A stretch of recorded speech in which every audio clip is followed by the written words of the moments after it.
আজকে আমাদের যুবক সমাজ পাগল, বুঝে না, বুদ্ধি কম, সারাদিন ক্রিকেট আর জুয়ার পিছনে সময় দেয়। তাকিয়ে দেখো হে যুবক, আমেরিকা ইসরায়েলের দিকে। আমেরিকা ইসরায়েল চীনের কোনো ক্রিকেট টিম নাই। তারা তোমাদের মতো পাগল নয়। তারা পড়াশোনা করে, অস্ত্র বানিয়ে, আবিষ্কার করে অপেক্ষায় আছে। তোমাকে খেলায় মত্ত রেখেছে, তোমাকে জুয়ায় মত্ত রেখেছে।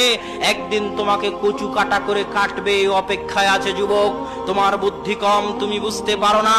যাও তুমি পদ্মা সেতুতে গিয়ে দেখো, যারা আজ পদ্মায় ইঞ্জিনিয়ার, ম্যানেজার, ডিজাইনার, সবাই চায়না, কোরিয়া থেকে ভাড়া করে আনা।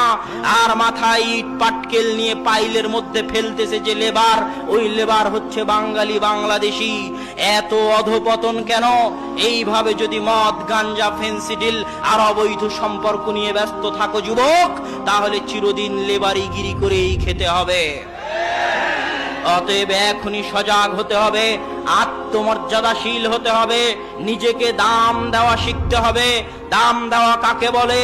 আত্মমর্যাদা কাকে বলে? সমুদ্রে যখন একটা পানা চলে, খড়কুটো চলে, স্রোত যেই দিকে যায় ওই পানা খড়কুটো সেই দিকে যায়। ওই পানা খড়কুটোর কোনো দাম নেই, কোনো শক্তি নেই।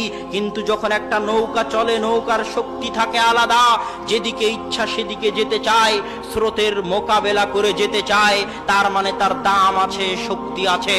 যুবক, যখন তুমি কোনো খেলা দেখে খেলোয়াড়ের অনুসরণ করতে চাও, কোনো মুভি ছবি দেখে যে নায়কের অনুসরণ করতে চাও, মা এবং বোনেরা যখন সিরিয়াল দেখে সেই সিরিয়ালের নায়িকার অনুসরণ করতে চায়, পাখির ড্রেসের অনুসরণ করতে চায়, তখন বুঝতে হবে তাদের মধ্যে আত্মমর্যাদা নেই। তারা নিজেদেরকে দাম দিতে জানে না।